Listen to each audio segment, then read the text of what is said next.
Hello everyone, welcome to movie explain. Film की शुरुआत में हमें एक बूढ़े आदमी को दिखाया जाता है जो कि एक मरी हुई लड़की के सिर का बाल काट रहा था और उस आदमी के जाते ही वो लाश अपनी आंखें खोलती है और हम जान पाते हैं कि अब वो लड़की एक आत्मा बन चुकी है। इसके बाद सीन यहाँ से शिफ्ट होती है और हमें एक विग का शॉप दिखाया जाता है। दरअसल इस मूवी के अंदर हमें 3 छोटी छोटी भूतिया कहानी देखने को मिलने वाली है, लेकिन इस वीडियो को शॉर्ट करने के लिए मैं आपको 2 मजेदार कहानियां सुनाने वाला हूँ और इसमें से पहली कहानी का नाम विग है। इस कहानी की शुरुआत में हमें एक विग शॉप दिखाया जाता है जहां एक लड़की में विग बना रही होती है। तभी वहां एक औरत बाल बेचने के लिए आती है और वो मे को पैसे के बदले बाल देकर चली जाती है, पर जिस बैग में वो बाल रखा हुआ था वो अपने आप ही हिलने लगता है, जिसे देखकर मे का कुत्ता अजीब सा बिहेव करने लगता है। पर मे उसकी हरकतों पर ध्यान नहीं देती और जब मे उस हेयर को ठीक कर रही होती है कि तभी मे के पीछे से एक डरावना सा हाथ आता है, पर जैसे वो पीछे मुड़कर देखती है तो वो हाथ वहां से गायब हो जाता है। इसके बाद फिर मे की बहन मिंटवा आती है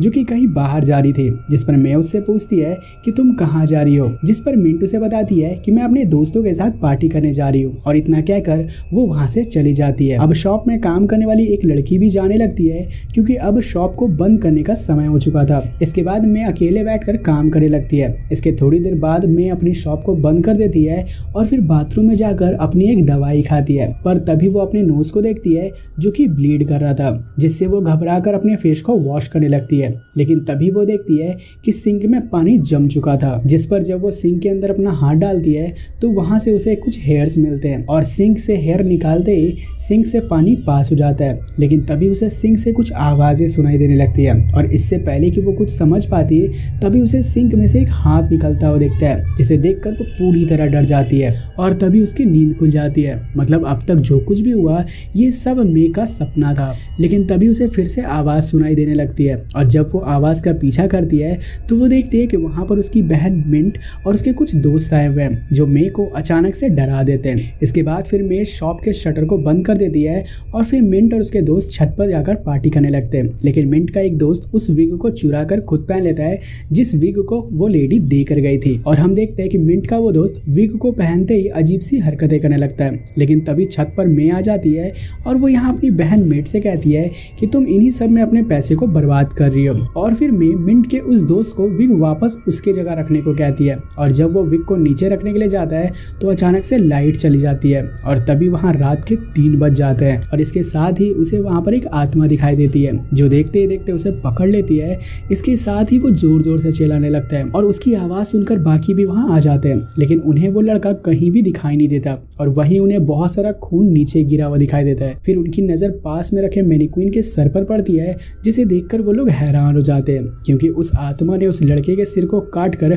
बाकियों के साथ रख दिया था, जिसे देखकर वो लोग बुरी तरह घबरा जाते हैं और वहां से भागने के लिए दरवाजा खोलने की कोशिश करते हैं, लेकिन दरवाजा लॉक होता है और जब वो लोग चाबी से दरवाजे को खोलने की कोशिश करते हैं तो वो चाबी टूट जाती है, जिसके बाद वो लोग अलग अलग चीजों से ताले को तोड़ने की कोशिश करते हैं और जब उनमें से एक लड़की ताले को तोड़ने के लिए अंदर से कुछ सामान लाने जाती है तो उसे भी वो आत्मा दिखाई देती है, जिसे देखकर वो जोर से चीखती है और उसकी चीख सुनकर बाकी भी वहां आ जाते हैं। लेकिन वो लोग देखते हैं कि वो लड़की नीचे जमीन पर बैठी है और जब वो लोग उसे उठाने की कोशिश करते हैं तब अचानक से उसके पेट से एक डरावना हाथ बाहर निकलता है और देखते ही देखते वो आत्मा उस लड़की को हवा में उछाल देती है और यहाँ उस लड़की की गिरकर मौत हो जाती है। ये सब देखने के बाद सारे लोग डर के मारे ऊपर की ओर भागने लगते हैं, लेकिन तभी उनमें से एक लड़के को ऊपर आत्मा दिखाई देता है, जिसे डर कर वो नीचे गिर जाता है और नीचे रखी कीलें उसके अंदर घुस जाती है और इसी तरह यहाँ उसकी भी मौत हो जाती है। अब इन सबसे बचकर मिंट और मे दूसरे कमरे में आते हैं जहाँ मिंट अपने फोन से कॉल करने की कोशिश करती है,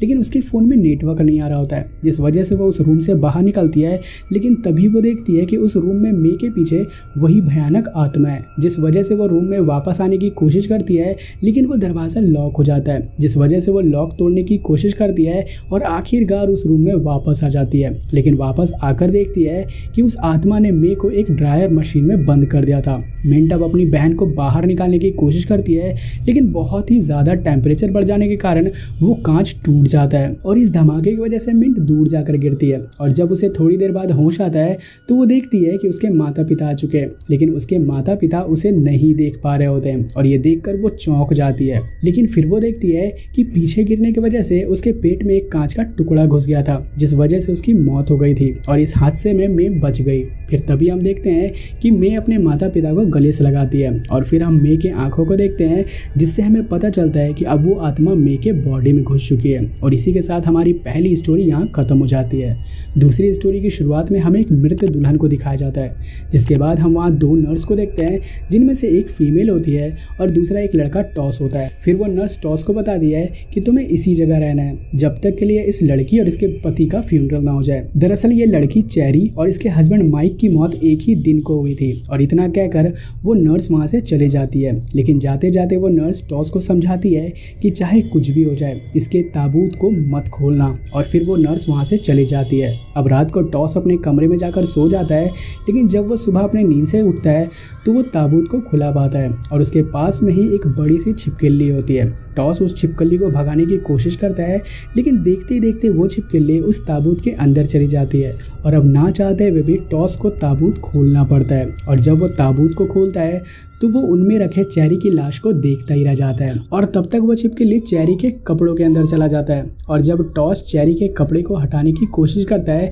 कि तभी माइक का ताबूत खिसक कर चेरी के ताबूत के पास आ जाता है, जिससे टॉस बुरी तरह घबरा जाता है और फिर वो माइक के ताबूत को उसकी जगह पर रख देता है और फिर चेरी के ताबूत को बंद कर देता है। जिसके बाद फिर वो अपने रूम में वापस आ जाता है, जहाँ उसे एक डब्बा नजर आता है, जिसे खोलते ही उसके अंदर से चेरी के कुछ सामान बाहर आते हैं और वो नीचे गिर जाता है। लेकिन साथ ही उस डब्बे में से एक सीडी और एक कैमरा मिलता है, जिस कैमरे में टॉस को चेरी के कुछ फोटोज देखने को मिलते हैं, जिससे उसे पता चलता है कि माइक चेरी को बहुत मारा करता था। पर तभी उसे दरवाजे में एक धागा दिखाई देता है, जिस धागे का पीछा करते हुए जब वो आगे बढ़ता है तो उसे पता चलता है कि यह धागा चेरी के गले पर बने टाँके से आ रही थी। और फिर उसे चेरी की रूह दिखाई देती है जो उसे अपने पास बुला रही थी। लेकिन तभी पीछे से माइक आकर उसे ले जाता है और इसी के साथ वो नींद से जाग जाता है और इससे हमें पता चलता है कि अब तक जो कुछ भी हुआ ये सब टॉस का सपना था। अब इस सपने की वजह से वो बहुत परेशान हो जाता है, जिस वजह से वो माइक के ताबूत को घर में बने बुद्धा के मूर्ति के सामने रख देता है और उसे एक सफेद धागे से बांध देता है और फिर चेरी के ताबूत के पास आकर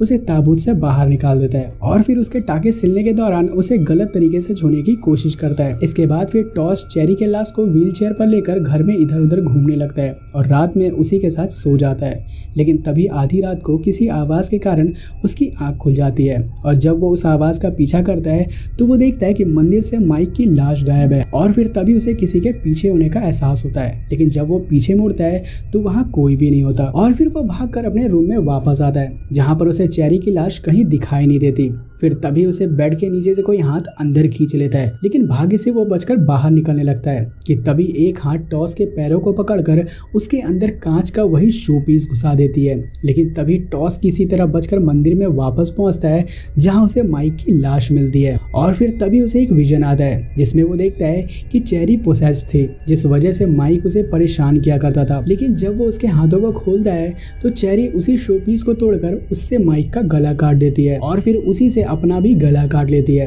जिससे दोनों की वहीं पर मौत हो जाती है। अब ये सब कुछ जानने के बाद टॉस वहां से भागने की कोशिश करता है, लेकिन चेरी अंत में उसे पकड़ लेती है और अब रात के 3 बज चुके होते हैं और जब टॉस को होश आता है तो वो अपने आप को चेरी के ताबूत में बंद पाता है और वो कैसे भी करके ताबूत से बाहर निकलने की कोशिश करता है, लेकिन उस ताबूत के ऊपर चेरी बैठी होती है और इसी के साथ ये स्टोरी यहीं एंड हो जाती है। तो दोस्तों, अगर आपको हमारी ये वीडियो पसंद आई है तो आप हमारे चैनल को जरूर से सब्सक्राइब कर लेना, क्योंकि इससे हमारे चैनल को बहुत सपोर्ट मिलती है। तो गाइस, मिलते हैं आपसे नेक्स्ट वीडियो में, तब तक थैंक यू सो मच।